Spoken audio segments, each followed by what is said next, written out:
or the capacitance field, because that vibration creates charge accumulation on the metal bits, on the conductive bits. It, it activates. It's like the photoelectric effect. The vibrations hit the metal, and it causes electrons to move on the surface of the metal. Yeah. Okay, and that increases, and you get enough of that. Yeah. You got heavy-duty static charge accumulation on the metal bits, which increases the power of the field. Nice. Well, I've got the bubble here, and I believe you sent me a violet wand, a machine. Yes, sir. Yeah. How's it working out for you? That's actually still working, and it's amazing. It did come back, and I've actually got the whole thing under the stairs here. So I remember I actually have a pyramid. In fact, I'll go and get it. It's just what you discovered is really, really important about the aspects of that. And I'll just get my little party piece, if you forgive me for a second. I've had this. This is now I know you're. I've got a different camera here for you, so I think you can see that. Can you? Yeah, I can see that. Did you make that? I know a guy called Matt Todd did that, and I'll just for the audience at home. I've got a picture of Silbury Hill here behind us. I've got a picture of. Do you know Silbury Hill? No, I've never heard. Is that okay? What is it? Just for the point of view of. Oh, that's your background, isn't it? Yeah, that's my background. Yeah. Can you see that? Can you see that? Well, I saw you when you were doing the live stream the other night, and I was chatting you. You were talking about it, so yeah. I know what you're talking about. That is an Orgone bubble.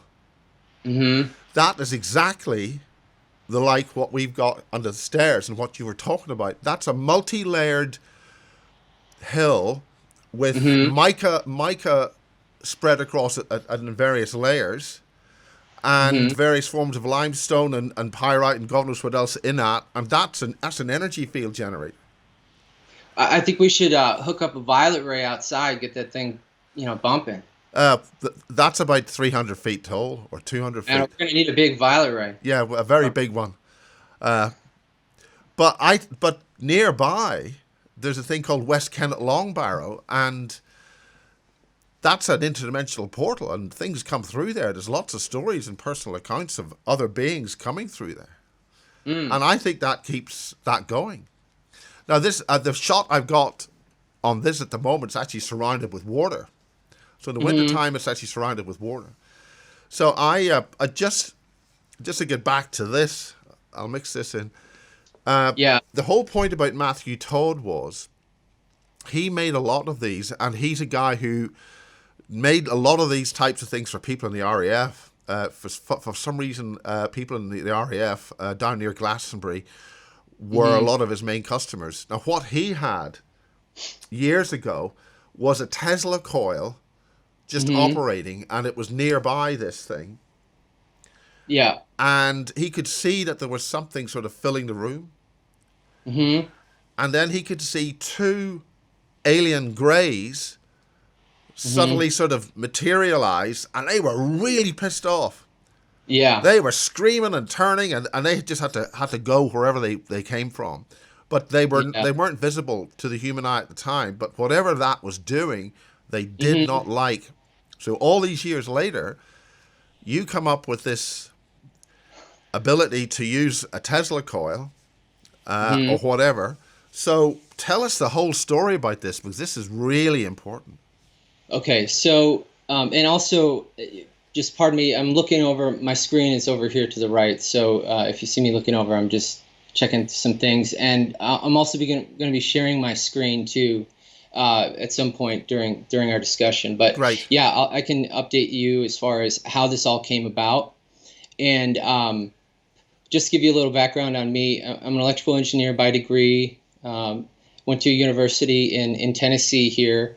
I was trained in microelectronics as my focus in my electrical engineering degree. I spent time at Dell Computers, other companies, designing computers. So, I've an extensive background in electronics, and for the most part was not into or researching any of these Orgone devices like we're talking about today.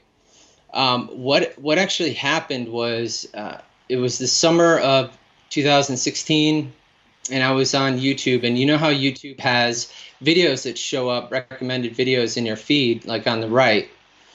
And I happened to see this video of this guy, and it said he was talking about this thing called a cloud buster, and so I just clicked on the video, just thinking, okay, this has got to be some kind of joke. And the video was the guy. He had an Orgone device. Are in you his talking hand. Trevor James Constable? I'm not sure who.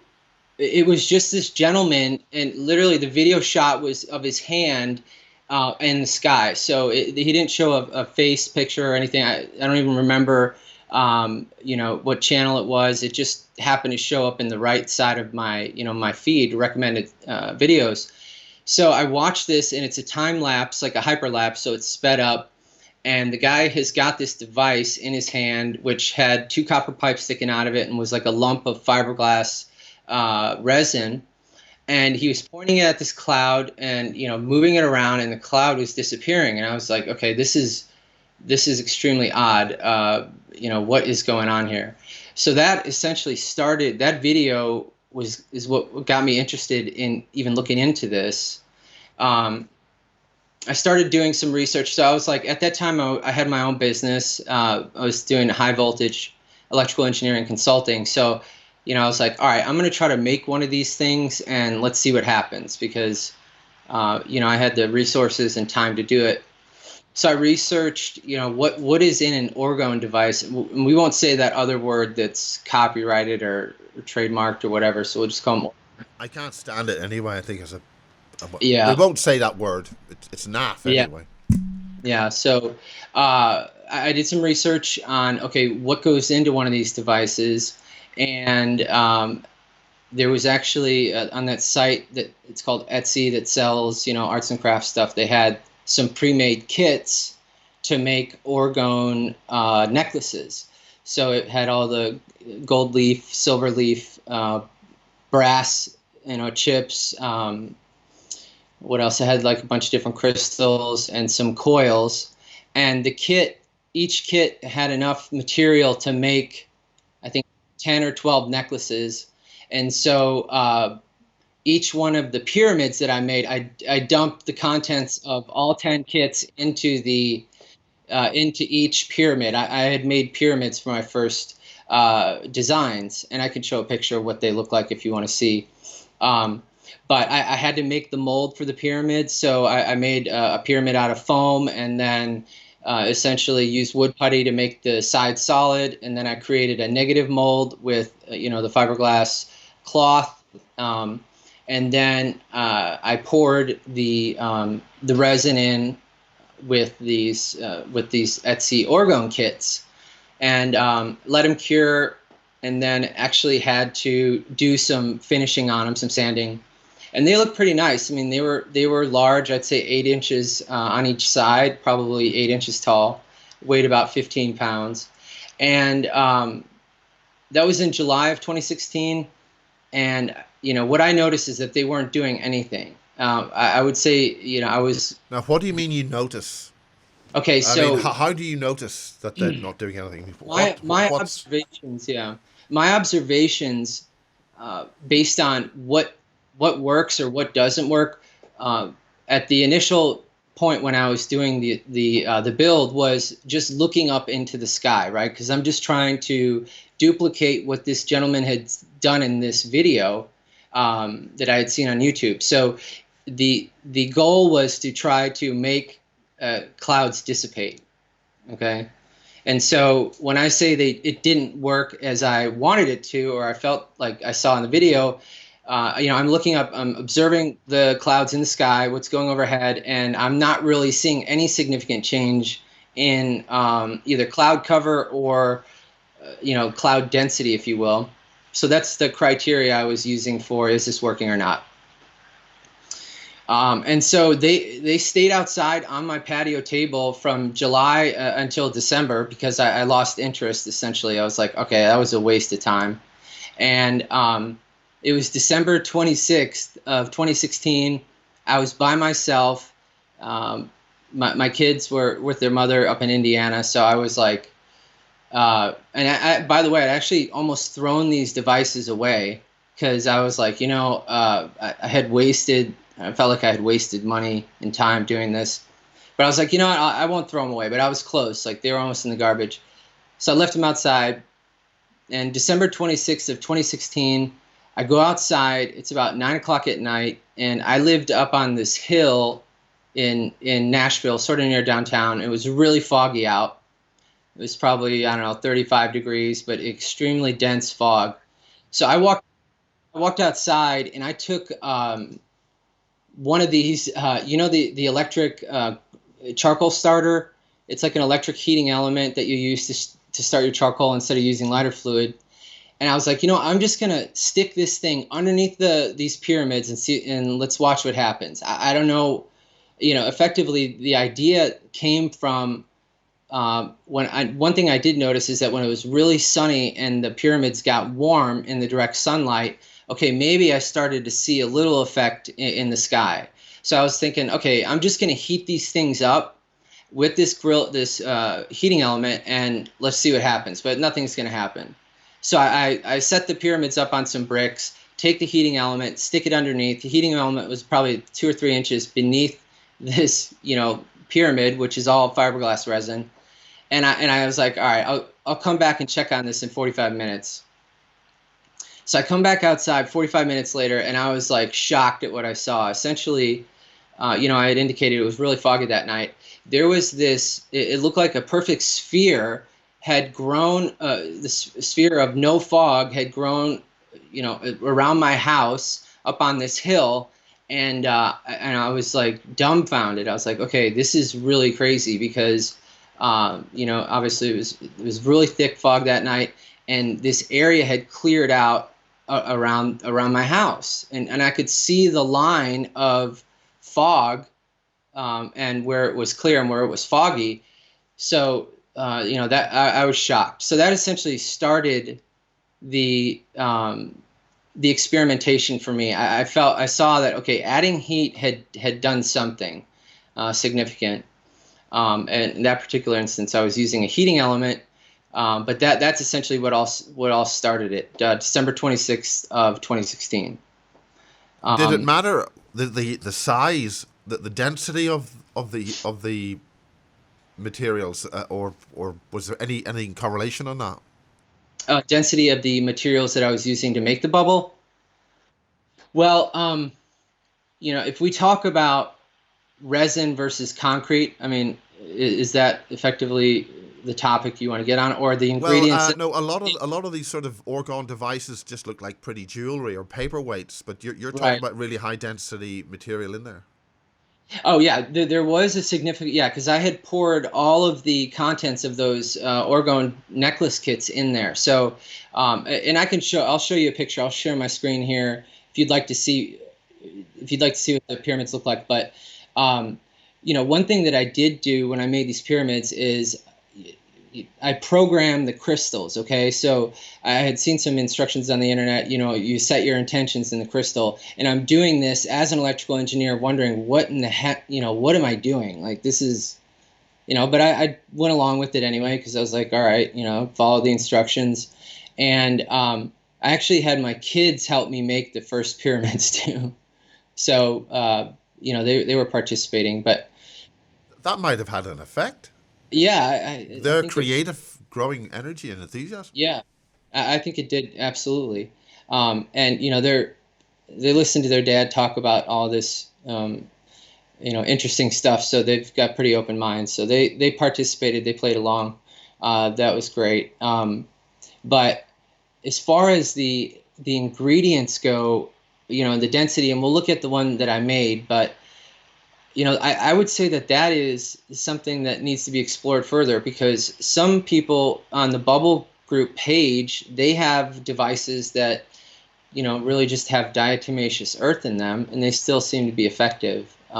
So I haven't really done any extensive studies or any study really on comparing the density of the the items that go into the bubble versus the how effective it is or efficacy. And I would define effective really as what I can see in the air.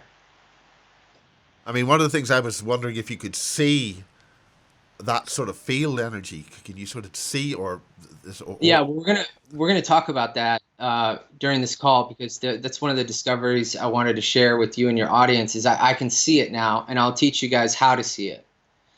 It's yeah. So that was a big breakthrough I had recently, and we'll be talking about that in a little bit. But at the time, when I had first made these at the end of 2016, I really could not see anything coming off of the bubble with my own eyes. I always had to, look up in the sky to get a reference as, okay, what was this working or not?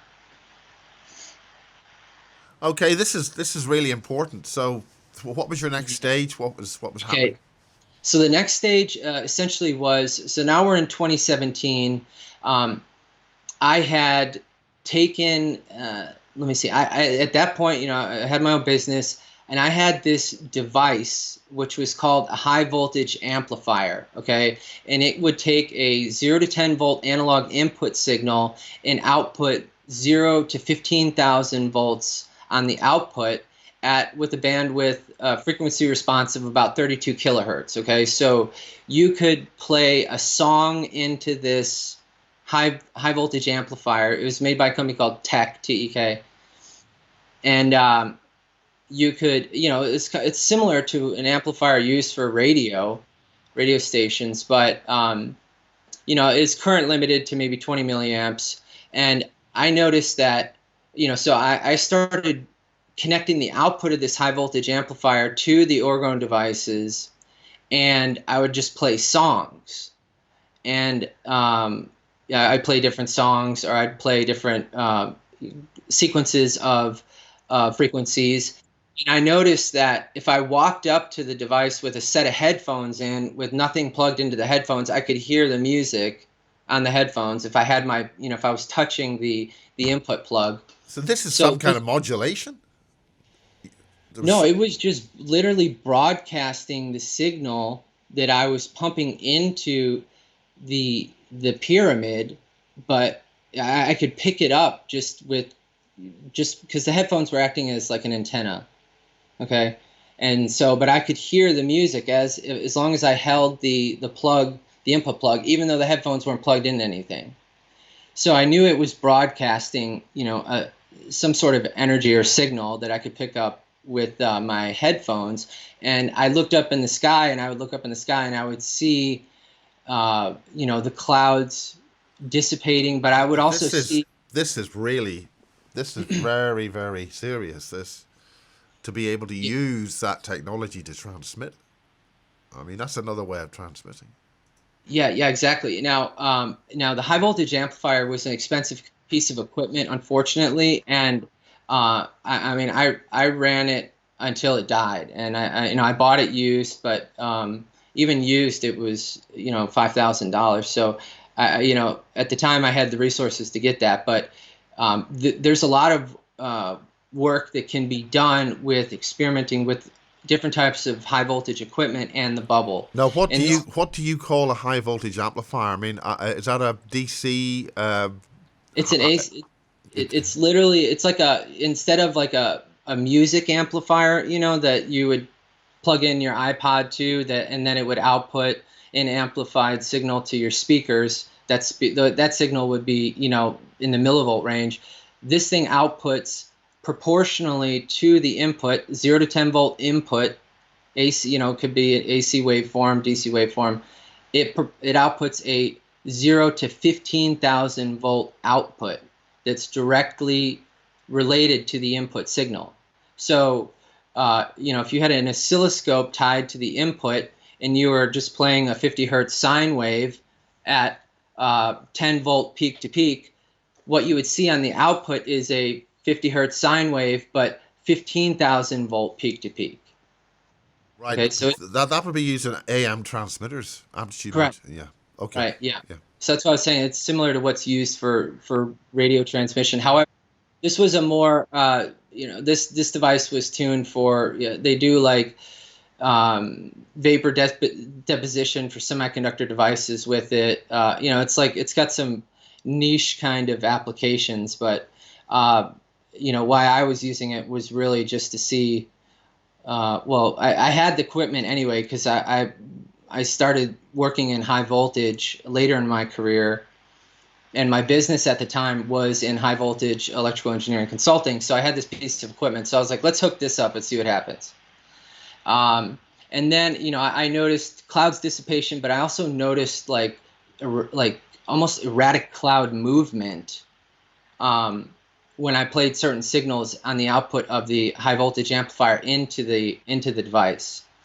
The amplifier broke, it stopped working, and then I started using, so this was about May of 2017, my amplifier is broken. I still had not experimented with the violet ray at this point. So what I did next was I took a simple waveform generator. It's an arbitrary function generator with a 20 volt output, okay, peak to peak. Nothing fancy, but you could play signals up to 15 megahertz. So I hooked that up to the bubble next. And throughout this whole period of time, I'm adding heat, right? So I'm always heating the bubble or the piece of orgone while I'm adding input signals. And that's okay. So what I had noticed is I have an old time radio or a vacuum tube radio, and I would notice that I was doing a sweep waveform on the input to the bubble, and every time the sweep restarted, I would hear this like squeaking noise on the radio, and so it was. It wasn't as strong as the high voltage amplifier, but even a 20 volt peak to peak signal was broadcasting enough for it to be picked up by the vacuum tube radio. I also went into my car, tuned on the radio, and I could hear it on my car. Okay, so now we're in late summer, talking September 2017 here. Okay, and I mentioned this on our last call that we had last year, but this is when I had a friend come and visit, right? And I said, okay, I've got a friend coming to visit. I want to make sure that they don't have any weather delays with their flight. So I'm going to turn on the bubble and, make sure that happens. Well, that was right around the time when these hurricanes were coming in. Irma and Jose and whatever that third one was. And that's when I really started paying attention to what was going on with the weather, because what I had observed with what happened, so essentially I turned that bubble on, I forget, maybe September 7th, and I have the date written down here, but essentially that hurricane was about 2 days away from, Irma was about 2 days away from from Florida, and then it was fun to watch, to see what happened to that hurricane, and the responses for people scratching their head. Why is it moving to the west coast of the state and moving up to state? So it's very difficult. It's still hard for me today to say, okay, this device had an impact on the hurricane, right? Because that's a pretty bold claim. However, something is going on with these devices that's offsetting what's happening with the weather. So that's when I really started making sure that. Well, let me also say something else. What I observed with these storms that were rolling in, to me, was very abnormal, and personally, I did not like what I was seeing. Are you suggesting they were engineered? They were rolling in like a weapon system? Well, when we get into I share my screen, I'll show you what observations I've made, and you can draw your own conclusions. I'm not making. I'm referring to Tom Bearden's stuff. Well, let's just put it this way: I'm not going to make any claims as to what is going on here. I'm just going to show you the data that I've compiled, and then you can draw your own conclusions. How's that? Yeah, very wise, very wise. Okay. So, but from a personal standpoint, I will say that I did not approve of what I was seeing. Okay, well, what's my opinion of anyone else's? It's irrelevant, but at least I had, motivation to continue operating these devices, right? Plus, it's like, a form of entertainment for me, I guess. And so, that essentially, the remainder of 2017 was watching these storms developed, but essentially still using the waveform generator. Okay, so 20 volts, nothing fancy. Okay, so 2018 comes around, and February of 2018 was when I first experimented with the violet ray. And the violet ray was a device that there's a gentleman who was mentoring me. His name is William Jensen out in Washington. And I was working with him on some scalar energy stuff, but he's like, Bill, you need to get a violet ray. And I was like, what is that? And he explained to me what it was. And I found one on eBay that was, one of the older ones, and it burned out after, a couple weeks of use, because it was like the really old one from the 60s. Anyway. Yeah, they're quite dangerous. I hate to see, I've got one from the 30s, I think, and it's very simple. Yeah. They can burn your skin if you're not careful. And that actually happened to me once, but that's a different story. Anyway, I found by the time February of 18 rolled around, by the time I had purchased the violet ray from that website, forhairloss.org, and they had their product is, I believe, $70 or something like that. But well, I'm glad I don't need that kind of therapy. Yeah. Same here. I'm joking, but I need a bunch of those. Anyway, so I had one of those devices, and the guy, Sam Jordan, by the way, who runs the website that sells the violet ray, he's been great. He supports our group, the Bubble Group. Every 10 violet rays we buy, we get he gives us one for free we can give away. And we haven't done that in a bit, but he's been supportive of this overall project, if you will. Anyway, so I had one of his violet rays, which was a 30 watt device, and I was visiting a friend in Central Tennessee who I had a bubble set up over at their place, and it was just using the waveform generator, and it was in the evening, and I was like, you know what, again, this is one of these things where I don't know where these ideas come from, and they just seemed like, okay, let's go try this. Like, I'm going to go stick this violet ray on the Orgone pyramid and see what happens. So I walk outside, and I had one of the wands in the violet ray, the electrodes. It was like the skinny was the one that has a right hook at the end, ends in a little ball. So it's a stronger one of the electrodes. And I stood there and I just started zapping one of the pipes coming out of this pyramid. And I mean, wow, that was pretty crazy, because like all of a sudden around me, I felt like I saw what looked like a very thin, like a I don't know, maybe call it a doily, like almost like a wedding veil type of material, but very transparent. As they say, the veil. Yeah, I was like, Some kind okay, of something behind the veil. Reality. hallucinating here. What is going on? And it was a very profound experience. So much that my friend who I was visiting comes outside and she's like, "You're talking to yourself. Like, you okay?" I'm like, I just discovered this crazy thing. I don't know what's going on here, but you got to try this. And she, at the time, had a fractured ankle, and she had one of those full ankle boots on. You know what I'm talking about, like a walking boot. And so she's reluctantly takes the violet ray and just holds it to the pyramid for about a minute.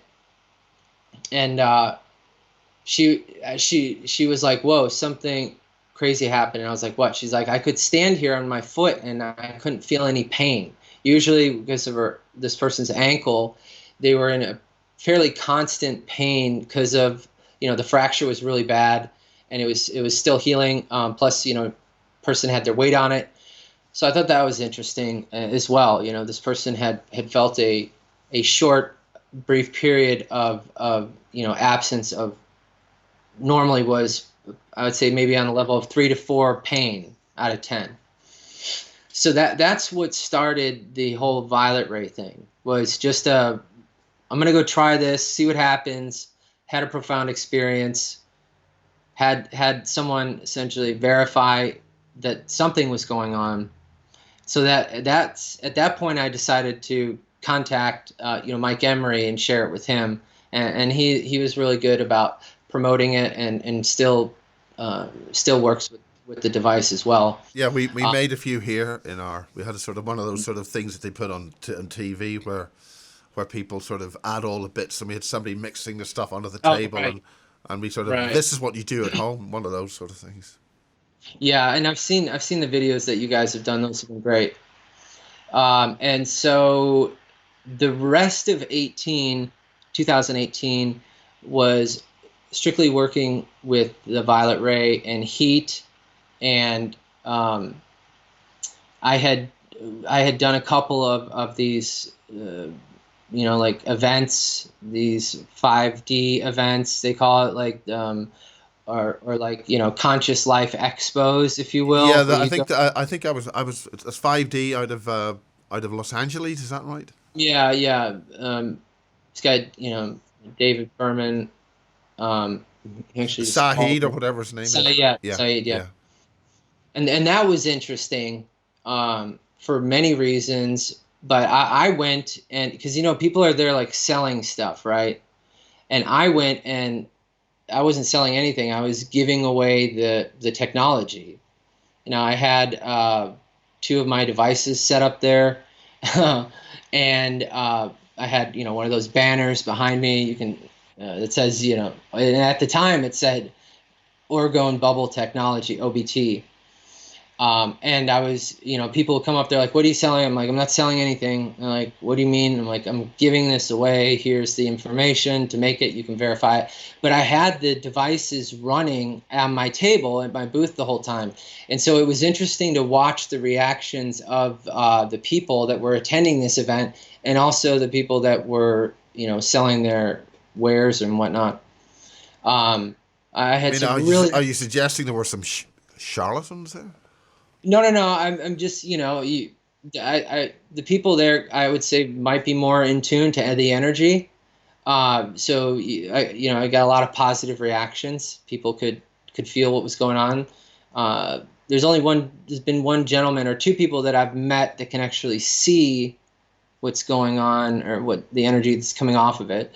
I can see it now, and I'll share that with you in a bit, how to do it. But so I attended some of those 5D events during 2018, and okay, so we're in November of 19. So let's fast forward to March of this year. Okay, still was using the violet. I decided, okay, I need to try something different. Let's try to boost the power here. And I'd also experimented with different shapes. I had made pine cones by this point, so the devices that I had to make another mold. I actually bought real pine cones from this company in California. It's called House of Cones, but they had these huge pine cones. I'm not sure what kind of tree it fell out of, but I made a negative mold from that, and then cast several pine cones. But I decided, okay, I need to increase the power. So I found this company that makes these. They call it a glow tester. Okay, this device looks like this. It's used to test like fluorescent lamps, fluorescent bulbs on a production line. It's got a Tesla coil in here, and you can adjust the output, but the transformer is here. Okay, so it's like a large violet ray. Yeah. And this is So the high voltage comes from that into the... Correct. Yeah. So the transformer is in here, but the high voltage winding is in here, Tesla winding, if you will.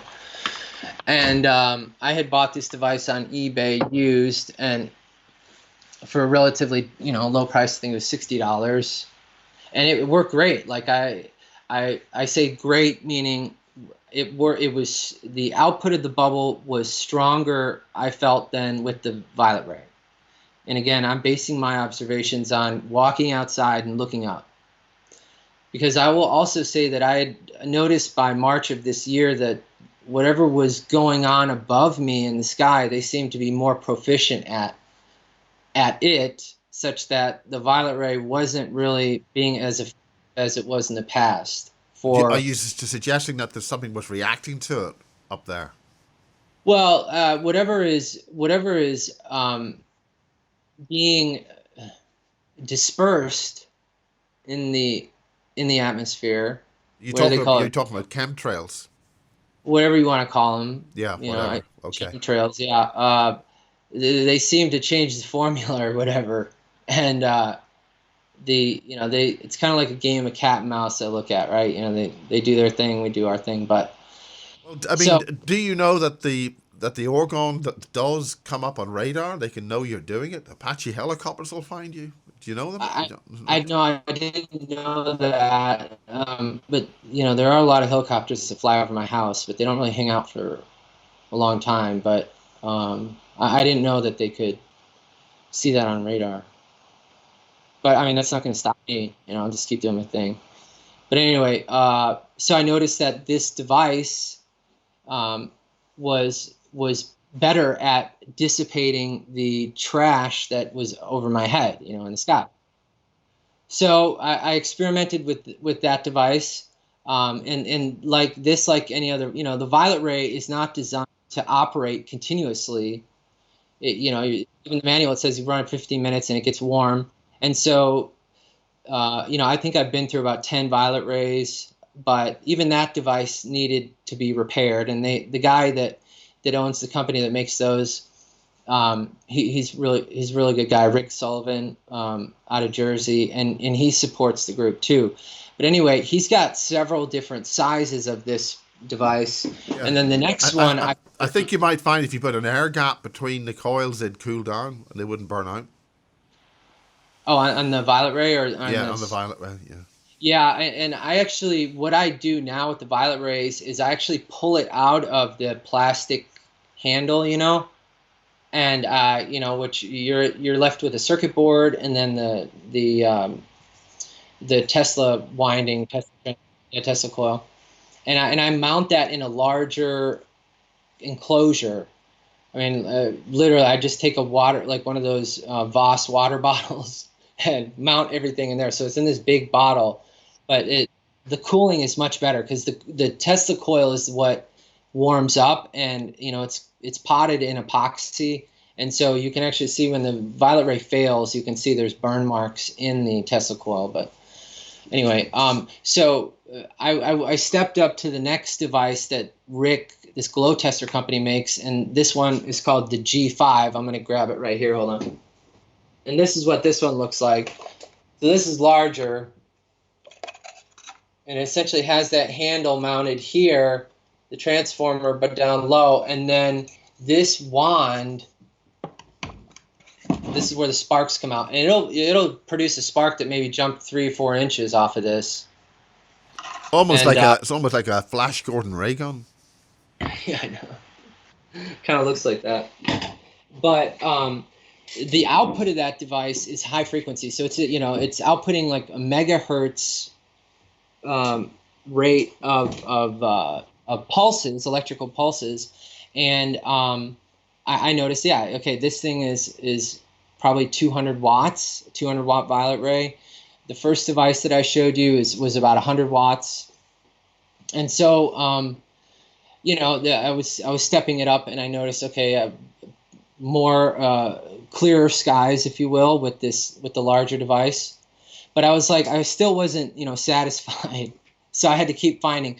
So the next thing that I did, which was pretty cool, and which is what I use today, is I bought a Marx generator. Okay, a Marx generator is what's used to test. Well, it's like lightning generator. Okay, so it's got a bunch of capacitors, high voltage capacitors that are charged in parallel and then discharged in series to produce a very high voltage on the output. Okay, and there's a company that makes. It's a bit like a TV tripler. That when they take low voltage and make 25k out of it.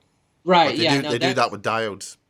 Right. Yeah. Exactly. So this thing has a resistor and capacitor bridge, essentially multiple bridges, and then it's got these air gaps between these spark gaps, essentially, and it uses an 8 kV transformer to charge up this bank of 40 kV capacitors, and then at a certain point the spark is initiated at the bottom gap, and then it flashes up the rest of the gaps, and then you get like 120 kV on the output.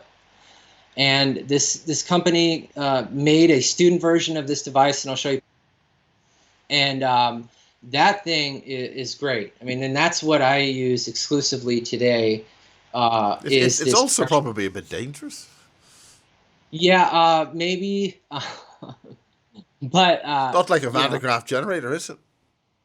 Well, it does have an electrostatic portion, but it's I know. I'll show you a video. Can I share my screen? Can you see this? Yes. Okay, this is the website. If you could pull me out of the way, it's less distracting. Yeah. Okay, that's the impulse. Yeah. Yeah, this is the impulse generator, and where you can buy it, and you can buy it, pre-made, or you can buy the kit and make it yourself. But here's a video I uploaded to the Bubble group where I show it operating. Just let this play. I've got no sound. Okay, let me actually. Oh, you may not have sound because you may have it muted on the. It always starts mute on the. No, actually, I need to share computer sound. Okay, hold on. Let's try this again. Can you see this? Yeah. Okay, let's see if you get sound now. One easy way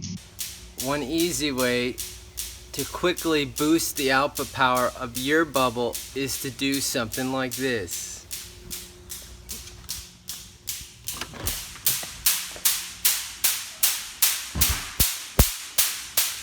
Denisa crystal inside of another. Denisa crystal inside of another Denisa crystal with your bubble at the center, connected to a 100 kV Marx generator. Alright, so all three of these units are running off of battery power. This is a heating element there. That unit has an electrode connected back to the trailer, which is somewhat isolated from ground, but not really. We'll look at that equipment in a second, but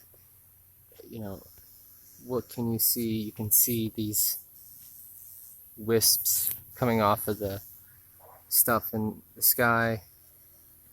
That's visual indication to me that this is working. Just dissolving all that crap.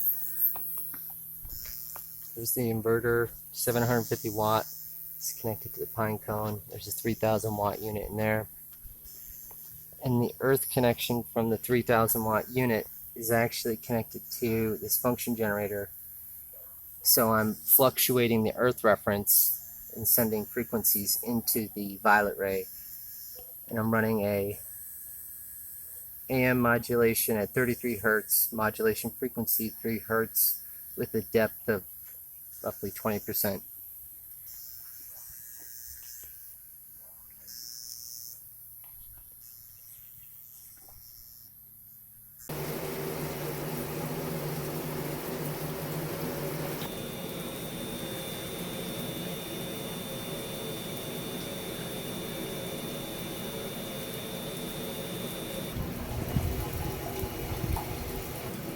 Let's add some fizzies.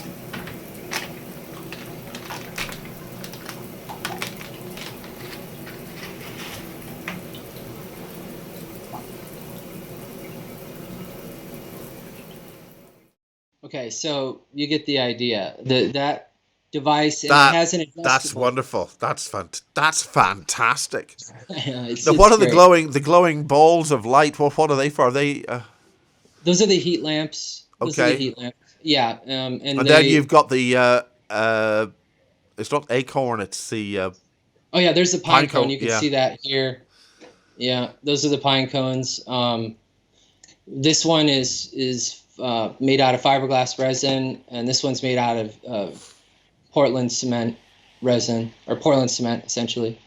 Um, and then and then you see the Genesa crystals around these devices, right? These hoops, these hula hoop looking Okay. things around them, right? Could you Um, say that again?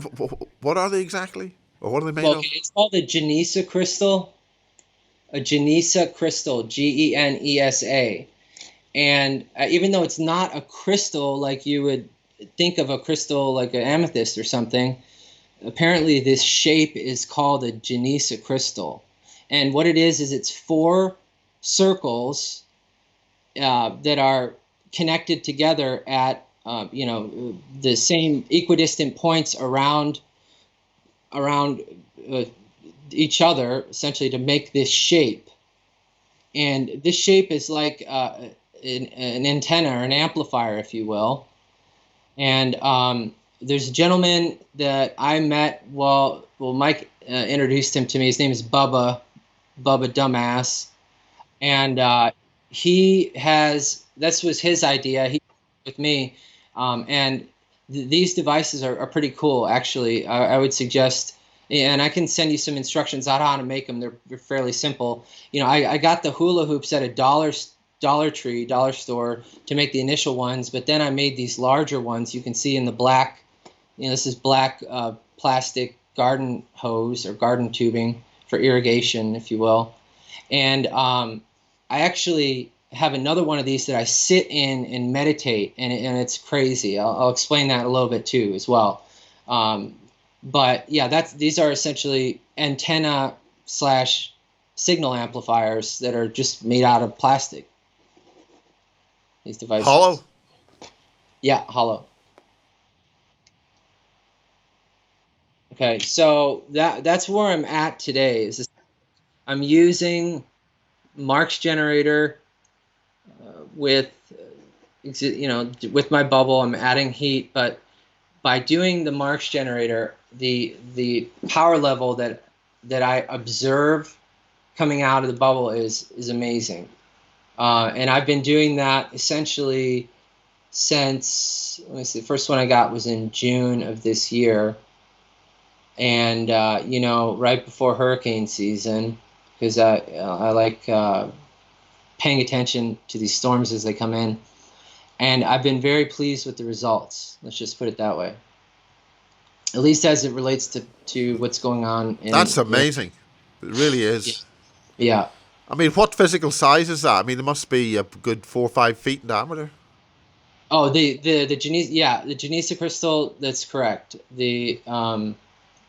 I mean, it's tall enough. If I stand, yeah, it's about 5 foot tall because my head sticks out the top if you stand in it. So I'll sit in there on like a elevated platform when I meditate. Are those platforms actually made of concrete or the little semi-spherical platforms? Yeah. So are they brass pipes or something in there or what? What you see here on this one is it's actually an insulator, like a high voltage insulator you would see on your power lines outside the house. So it's got it's a porcelain insulator, and it's got a threaded insert on the top. And then I cast the devices with a piece of all thread down the center. So there's like a large threaded bolt coming down. And then I screw that into the base, and it holds it upright for that one. For this one here, it's actually a cast hemisphere, like a dome, if you will, an Orgone dome, and I drilled a hole all the way through the center of it, and I used that to hold up this cone. And actually, I've got more pictures of well, This is amazing. We'll look at some of the pictures, but yeah. So this one is an actual high voltage insulator to hold it up, and then I've got this is a dome or a hemisphere, and then I've got like a salad bowl here holding it off the ground, because this lightning generator will actually it's strong enough where it'll flash to the ground if you don't insulate your bubble appropriately.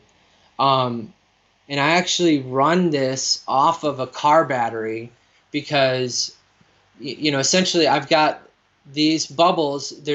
They're all strung together with a piece of copper wire, and then I've got a slight air gap to the left of the bubble over here connected to a ground wire, because what you want is the energy that you're putting into your device to dissipate to ground, preferably. You could have your device floating, but I found that if you have a ground path, it makes it, the effect seems to be stronger. Okay. But also, I So mean, would you risk getting a voltage shock or discharge of some kind? I've gotten zapped by this thing several times. And it hurts, but it won't, it won't end you. But yeah, Does it make your hair curl? while you're around it, yeah, you can feel this. I mean, there's like massive amounts of charge being, as it's charging up this capacitor bank.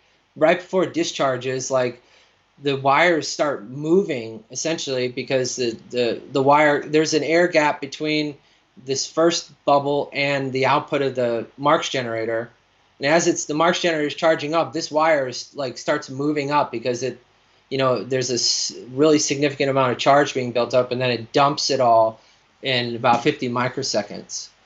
And each shot of that impulse generator is 5 joules of energy, which is pretty significant.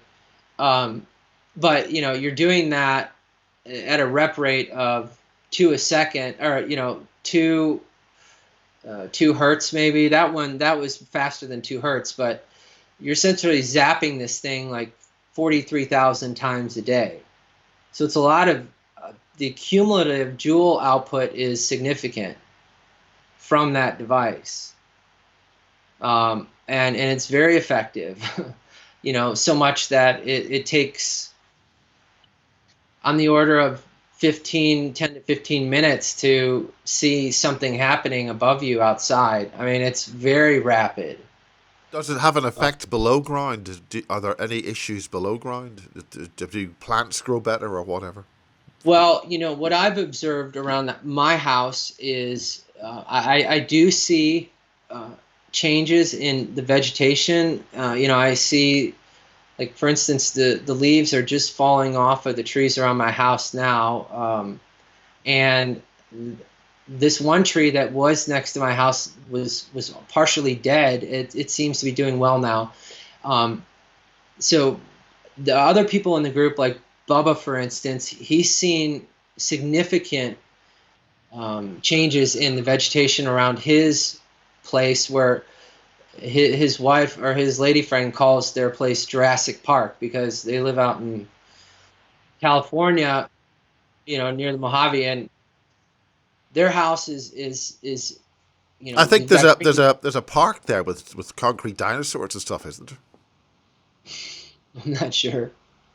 But yeah, so it does have an effect on, plant growth. Why? I'm not, I don't make any claims to fully understand how this is working. Is this what some people have actually used? They've actually modified cloudbusters and brought significant improvement to agriculture, and brought You're saying arid dry brought arid dry fields back to fertility. Yeah, I wouldn't be, I wouldn't be surprised. I do like reading the book, about the original Orgone generator, and the bions and that kind of thing. But I'm not surprised that people do that. I mean, people I've talked to who grow things for a living, they are very impressed and happy with the results that the bubble is outputting, or the bubble is supporting. But again, I don't fully understand the mechanism as to how it's working. Though, yeah, I'm sorry, I totally had a blank on the Wilhelm Reich. Looking at his book about what he did, and essentially taking, I read his book and oh yeah, there you go. Let me see the one that I have. I'll go get it. You want me to grab it? It's different than your book. Just hold on one second. What about the nasties coming around and saying you can't do that anymore? Um, well, I mean, I don't pay attention to that. I just You talking about on the bubble group or just people in general? Well, the authorities, is it the Energy Commission? You can't say Orgone anymore for some stupid reason. Oh yeah, yeah. Yeah, they definitely don't like that word.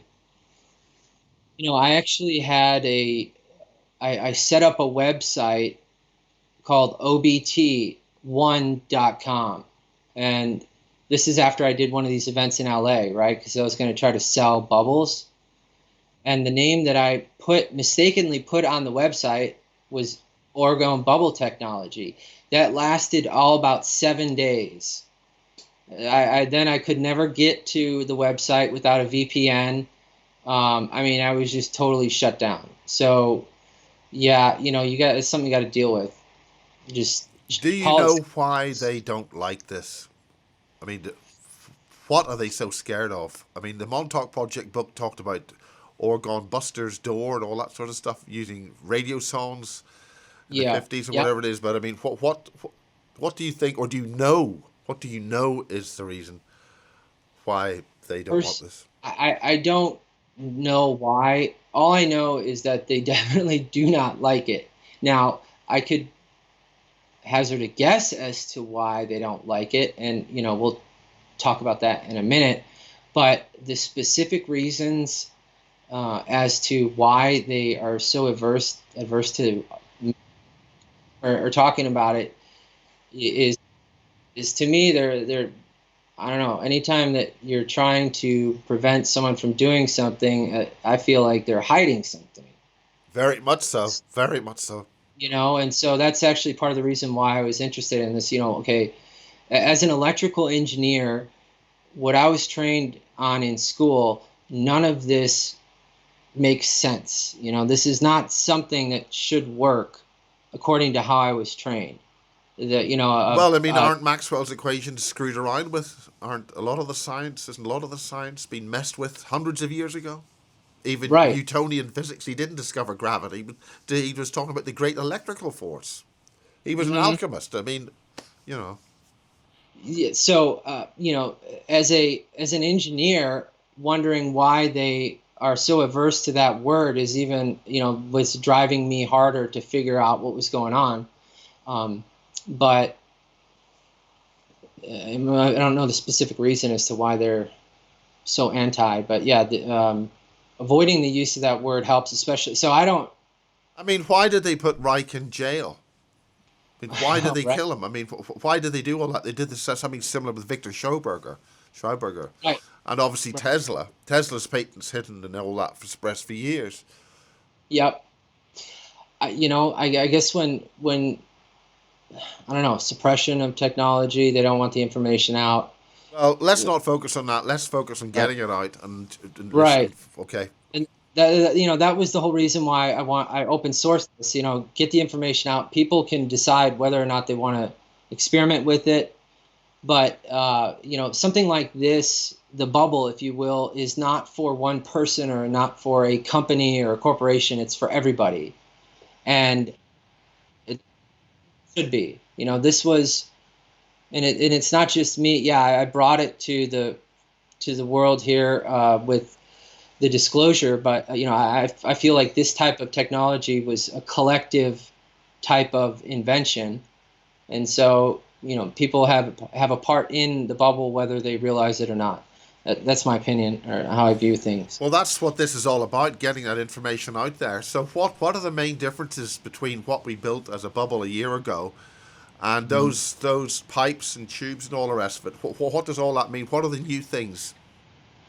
Well, okay, like I said, for me primarily, I've been focusing on the input side, the energy input. Okay, so There's new types of energy devices that bubble users can experiment with, whether it's the glow tester or the lightning generator.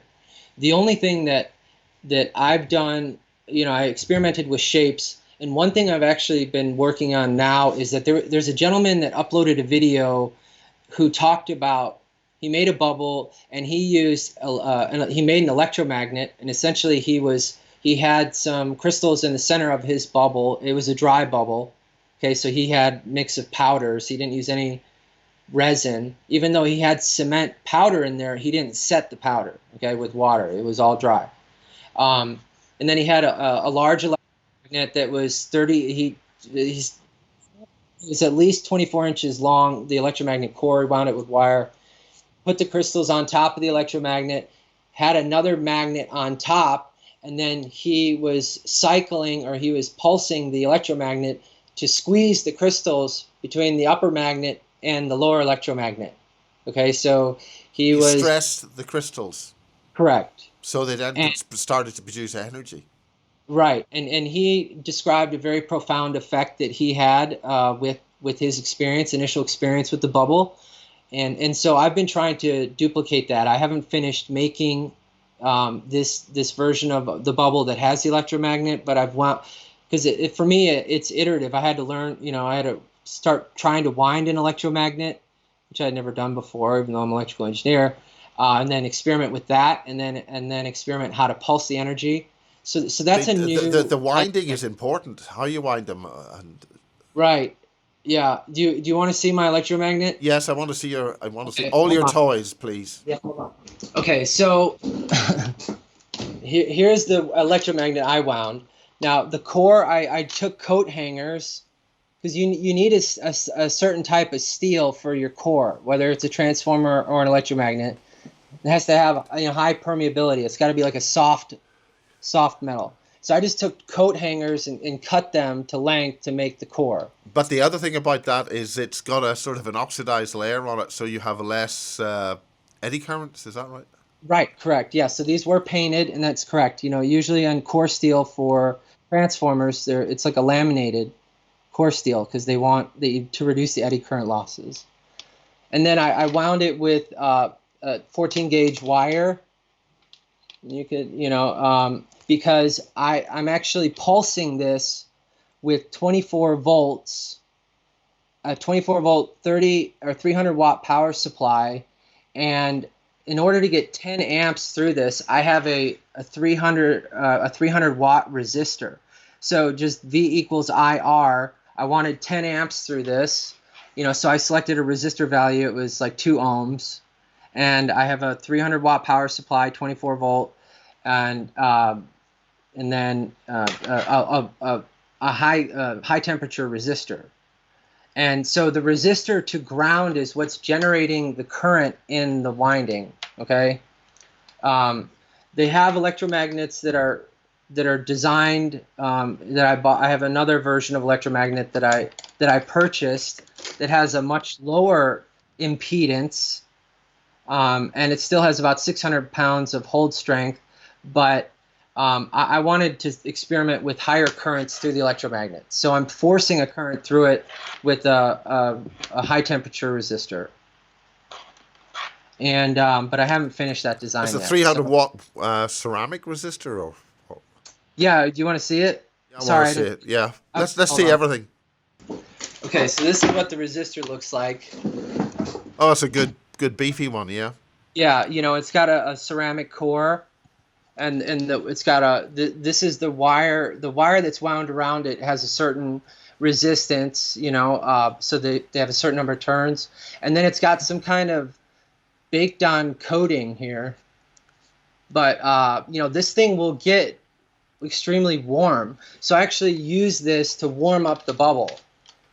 As part of the heat source. Instead of using a heat lamp, I'll use this. But yeah, it's all ceramic, and you can get this from Omite. You can buy it online. Omite's a very good company. I think this is $80. And then let's set this down. I was talking about an electromagnet I bought from a website. This company. APW. Yep. And this is a 24 volt DC electromagnet. And this was the highest hold strength that they had. I think it was 600 pounds. But you can see, the one pole is here and one pole is here, right? So, you don't have a lot of separation between the poles like you would on something like this, where you have north up here, south up here, down here. So I wanted to have one pole of the magnet where it was focused, and then I could, so there was a larger area for me to smash crystals. So I think that's why this gentleman made his own electromagnet instead of buying something like this.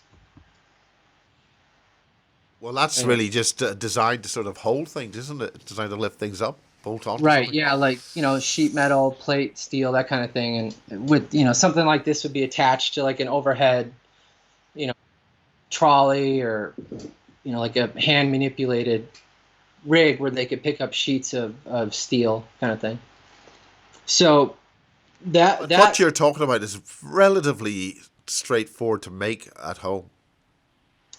Yeah, it is. I mean, for me, it's just taken longer because I tend to get distracted and do side projects. But that's one thing I'm working on now. And I will admit, I don't know what, I need to be better at following the Facebook group with the bubble, but I know people and starting the technology, or advancing the technology, and so but why don't you tell us about the Facebook group? Okay. It's what's it called, and what sort of things does the Facebook group do? Okay, so this is the bubble group page. And the guy that I was talking about who had the electromagnet idea, that's this guy here with the hat on. I don't know his name. But anyway, let me see. People come on the bubble page and talk about how to make a bubble, some pictures of it. Starcat Wendy has been doing a lot of work, kind of moderating things. And it's an open group. You just have to request to join, and either myself or one of the other moderators will let you join the group. And that's Bubble Tech, TECH, not TEK. Correct. Let me see how many members we have here. Okay, so we're like 3,300 members, and it's just an open forum to see what people are doing and share what you've done. People also sometimes request help for making a bubble, or request help to getting a violet ray. So I think the violet ray is the biggest one. I think it's just, that's to get ones which don't fail too early. Yeah, let's talk about that for a second. There's several vendors of the violet ray. You go on Amazon or Alibaba or whatever, and it's easy to buy one that will fail quickly. Typically, the ones I see have these white handles. They're cheaper than the one that you would buy from Sam Jordan. However, you just gotta, some people can't afford the $70 violet ray, so they'll buy the cheaper one, which is fine. Not worth it. Buy the $70 one, because the components inside it's all down to the quality of the coil.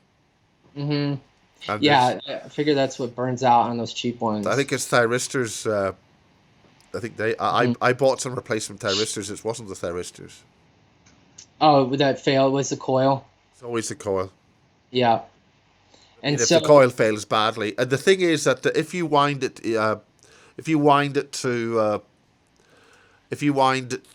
the power down, thinking you're using less, you're actually putting more work into the electric circuit. So it's better to have it running at full power. That's right. Yeah, because you're absolutely right. And I took some waveforms off of the different points of that circuit board. And you're absolutely right. It is stressing the device harder when you have the power level turned down.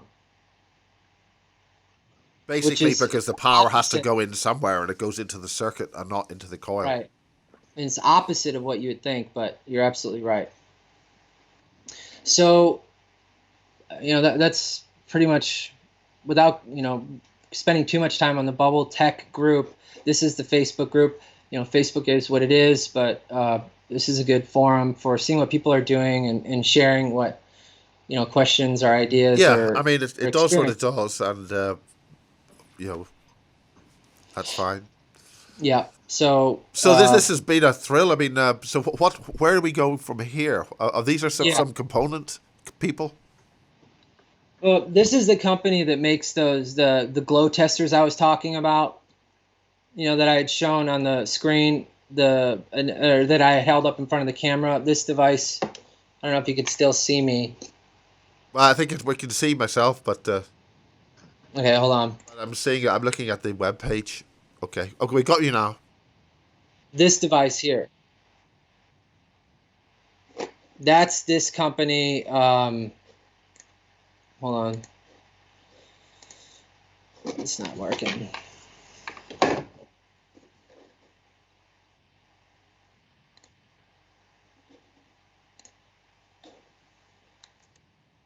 That's this company here. You can see my screen now? Yep. Okay. And, the initial one that I bought was the G4. The G5 was the second version, and they make a G7, which is even stronger. I haven't purchased that one yet. Okay, so I mean, they let's look talk. pretty pricey. I mean, that looks like a pretty Yeah, pricey. yeah. This device, the G5, it was $800. This one is about 1,200. But it's interesting. This guy Will still they has. export outside the United States? Because so many things, companies in America will not export outside the US. Really? Yeah, it's a real pain. A lot of stuff, they don't want Huh. to. You have to buy it there, and there's a lot of stuff that they won't let out of the US. Okay. It's worth. Um, It's just worth checking. yeah, absolutely.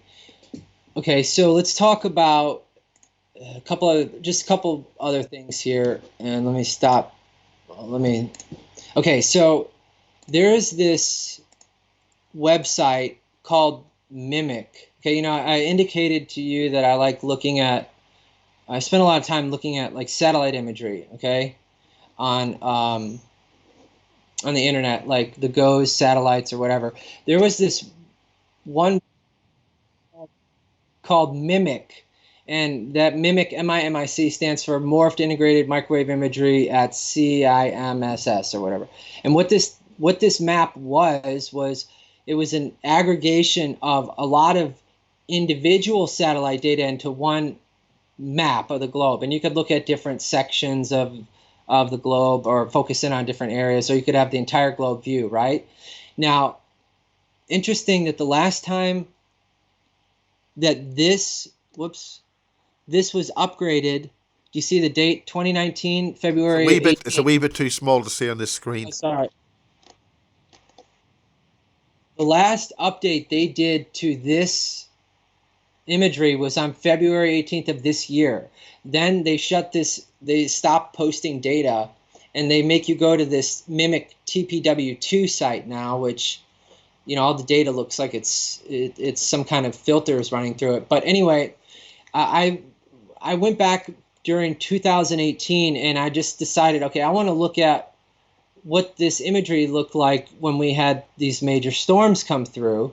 Okay, and that's what I wanted to share with you here today, and you guys can draw your own conclusions as to what's happening. But I compiled a video of essentially all of the major storms for 2018, and I wanted to share that with you. But here's an example of one of the things that we're going to be looking at. Okay, this imagery was around the time of this typhoon Mangkhut, and do you see all these weird wavy lines all over the place? Wow. Do you see this? Like this? Oh, I've been told on the internet those are simply mountain waves. Nothing going on here. Okay, gotcha. Those So, mountains in the middle of the ocean. right. Okay, so that's what we're gonna look at. in this video montage I put together. So essentially what I found was that during every major storm event, it was, preceded with these funky looking waveforms. They look like Wilson cloud radials, scalar energetics used to make storms. Possibly. That's Tom Bearden stuff. Gotcha. Okay, so here's the video I wanted to share. So I put together a composite of all of the storms from 2018, starting with Alberto, and you could see these funky waveforms. There's Hector.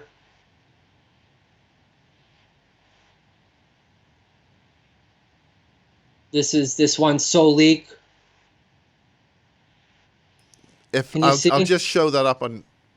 This is a book from Tom Bearden, and they've got that sort of weather pattern or not. I don't know if you can see any of that. Hold on. Oh yeah, I can see now. Faraday lens. Okay, yeah, exactly. These washboard type of that's scalar patterns, right, in the sky. And so I noticed that for every storm in 2018, I saw these strange patterns emanating from various places, lots of times in Antarctica. That's Jebi. This is Florence here, which hit the east coast of the United States. But this pattern here, I don't know. It's very strange. And there's just a couple more storms that we'll step through here. This is this Mangkut one. That was a pretty big spray pattern there. Trammy. This is about a year ago now. And then this Rosa one, which is Cat 4 off the west coast of the United States. And then this Cat 5 Kong Ray. See these. Now that one is kind of harder to see in that image. And then the last one, Michael, here, which is very bizarre. And I actually went down to Panama City this summer, and they're still repairing things from that storm. That's actually the first time I'd ever seen hurricane storm damage, and it was, I was shocked. It got hit pretty hard. So anyway. Yeah, but this is all done by global warming, and it's CO2, and we're all very, very nasty people, and most of us must die. Yes, correct. According to Extinction Rebellion. Correct. I forgot about that part. Yeah. Okay, so that's just the whole update on some weather phenomena. The next thing I wanted to talk about, we already talked about the energy sources. One additional point there, I found that if you take a humidifier, a cold air. If you could put your big screen back, I'm seeing myself back. Sorry, let me stop sharing here. Great. Is that better? Great. Yeah. Is that okay? Yes. Okay. If you take a cold mist humidifier and put it near your setup, just have it humidifier blowing in the area of your bubble. I found that also has an effect. Seems to make things stronger. Again, just by looking outside and seeing what's happening above me. So is that what are you saying? Putting cold air over it, humid, or just more? No, more just moisture? like there's like a warm mist humidifier and like a cold mist humidifier. Like cold mist being it's got some kind of ultrasonic element in it, like you would see with like a diffuser. Versus like I haven't experimented with the warm mist humidifiers because you have to clean them and stuff like that. But you just get a $20 humidifier from the store and set it up near your bubble. That also has improves the output power, again, by looking at what's happening above me. So just for those people in the audience who want to try a simple technique to increase the power, you can put your humidifier next to your setup.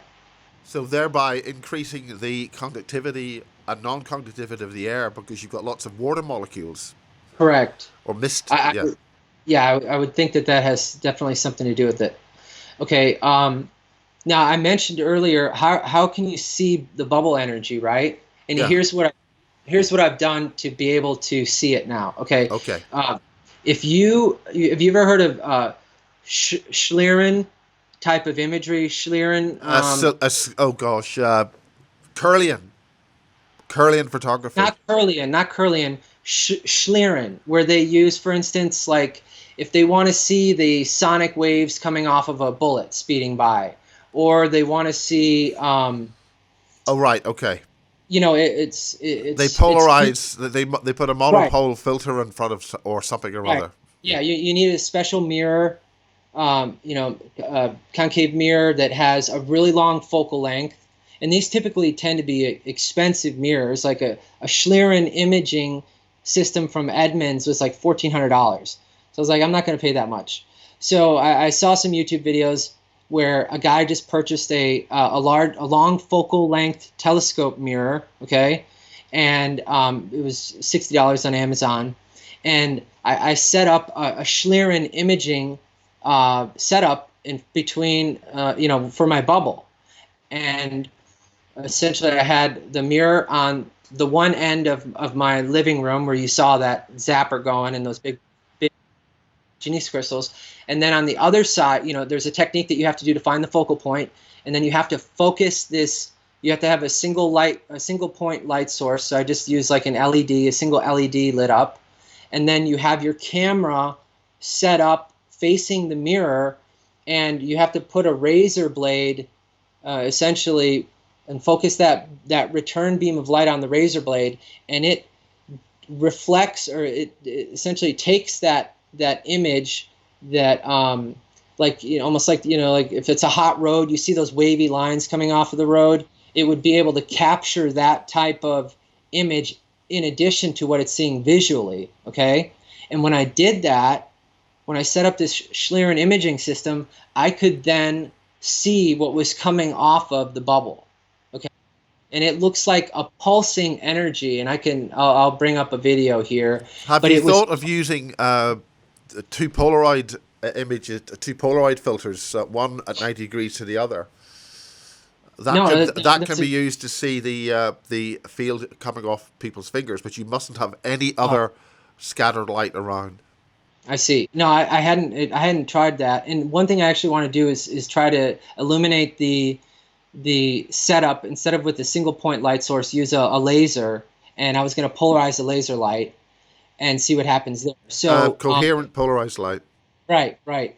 And so I've got a video I can show of me recording, because it took me a while to find the right point at which to focus in on this mirror, okay? Because the mirror is sending back this this image, right? But if you focus on I didn't want to see the heat rising off of the bubble, because there is a heat source there with the heat lamps, and you can see that in the mirror. I didn't want to see that. I wanted to see the energy coming off it, and I finally found the focal point, correct focal point, and I could see it. So I was able to measure the frequency of it coming off, and I measured about 47.6 hertz of this pulsing type of energy. And so that's the discovery that I made recently, is I can see the energy coming off using a Schlieren imaging setup. What makes the frequency of the energy? Is that the size of the objects? What governs that frequency? I'm not sure. I will tell you how I figured it out, though. Okay, how I determined it was 47.6 hertz. I have a subwoofer connected to a waveform generator, and I did a frequency sweep on the subwoofer. Started the low end on the subwoofer is like 28 hertz. So I swept it really low from 28 to like 60 hertz, and I just watched the Schlieren mirror through my video camera and saw when it started to get like pulse really, almost in sync with the subwoofer. And then I honed in on the frequency and found it was really intense at 47.6 hertz. Why it's that frequency, I'm not sure. So was the woofer being used a bit like a microphone? It was receiving the energy and oscillating. It could have been, possibly. I just use the subwoofer when I like to use it when I meditate, but also, I think it amplifies whatever's going on in the bubble room. And so I use that to do a sweep to determine, okay, when could I see, what frequency did the subwoofer bass tone resonate with what I was seeing in the mirror? Because you could see destructive interference, and then finally when it lines up, everything lines up, and it's like do. Yes, in sync. It's in sync. Yeah. This is amazing, and we look Yeah, forward to people doing their own thing and getting back to us. right. Yeah. So what I want to do is, now that I have, and I could record it on a camera, and I'll show you video, but now there is a visual proof that something is happening here. For the two people I've met that actually can see something coming off, okay, yeah, it's hard to convince anyone else who can't see it that there might be something going on. And not that I'm out to convince anybody here, it's your prerogative what you want to do with it.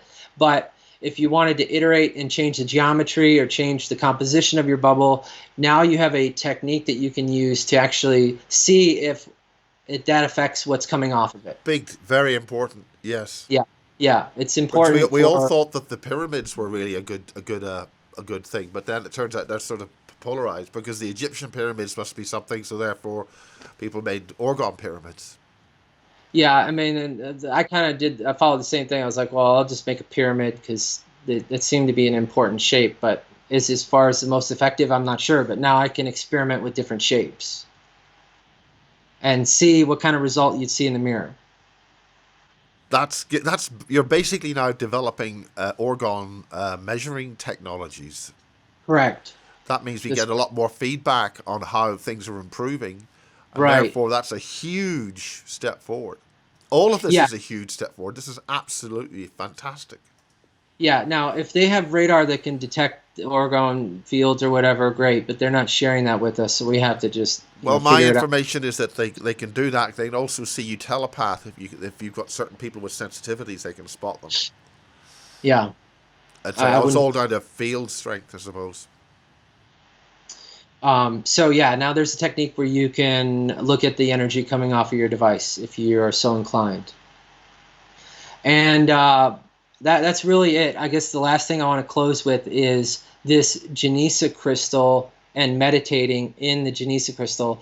Like I really had never meditated before in my life. I mean, I guess as I work on my electrical engineering stuff, that's a form of meditation. But I had never sat down and tried to meditate because I get what you call monkey mind or whatever it is. I just couldn't. And what's that? Did you just fall asleep or what? No, I just my mind's going all these different directions. It was hard for me to quiet my mind enough where I could meditate. Anyway, I get into this Genesis crystal. I sit in there, and it's like silence. It's really cool. So, explain how those are made again. I mean, I just can't understand how ordinary garden pipe or water pipe in those shapes suddenly becomes some kind of active thing. They looked as if they've got something on the outside. Right. Yeah. Well. Okay. So you get those particular hoops were each piece of pipe was 102 inches long, and then you have to divide. There are 5 intersection points on that hoop, where actually 6 different circles intersect. So you put 5 equidistant marks on that pipe, then you make it into a hoop, right? So you have to have a coupler that joins it back on itself, and then you make the first one. And actually, there's information on the internet. I'll have to send to you because I'm probably not describing this as best as I could. But you essentially make your first hoop, and then you get your second hoop, and you have to connect your second hoop at 2 points with the first hoop. So now you have 2 intersecting hoops. Then you add the third hoop, and the points where the third hoop connects to the. Do you want me to just bring one in here? Do you want to see this? The Yes. small one? Yeah. Okay. It's always better. Yeah, helps. Yeah. Okay. Hold on. But I can see people getting all sort of tied up in hoops. All right. Here's one that I made from hula hoops from the dollar store. Well, hula hoops from the dollar store. This is amazing. Okay. You can hear the noise. Anyway. Yeah, what's in Okay. it? Well, like a hula hoop has those beads or something to make. Oh, right. Okay. All right. Yeah. Anyway. Okay. So each hoop has 1, 2, 3, 4, 5, 6 intersection points. So you're going to mark 6 equidistant points around each hoop for all 4 hoops. Okay? And then literally you take your first hoop and second hoop, you connect those at 2 points, and then you bring in your third hoop and you connect those at 4 points to the third hoop, and then you have your fourth hoop that you are able to connect all 6 points, and then you go around, and what you're left with is like a bunch of triangles. Oh, so And one hoop, the first hoop where- is like the master hoop. Everything connects to. Yes. First hoop is like the master. Second one, you could have them joined at a 90-degree angle to each other. And then because the interconnections aren't totally rigid until you have all connection points on all hoops made. Then it becomes very solid. Okay, but so what you're in is a bunch of square holes and triangular holes. Okay, and there's a guy on the internet who makes I forget what they're called. Like he twists 2 pieces of wire together, and then what's that called? Anyway, he's got a website. You're out of focus if you put your hand. That's it. Suddenly in focus again. That's fine. You're in focus now. Yeah. Okay. Funny how I did that as I thought about it. He's telepathy there.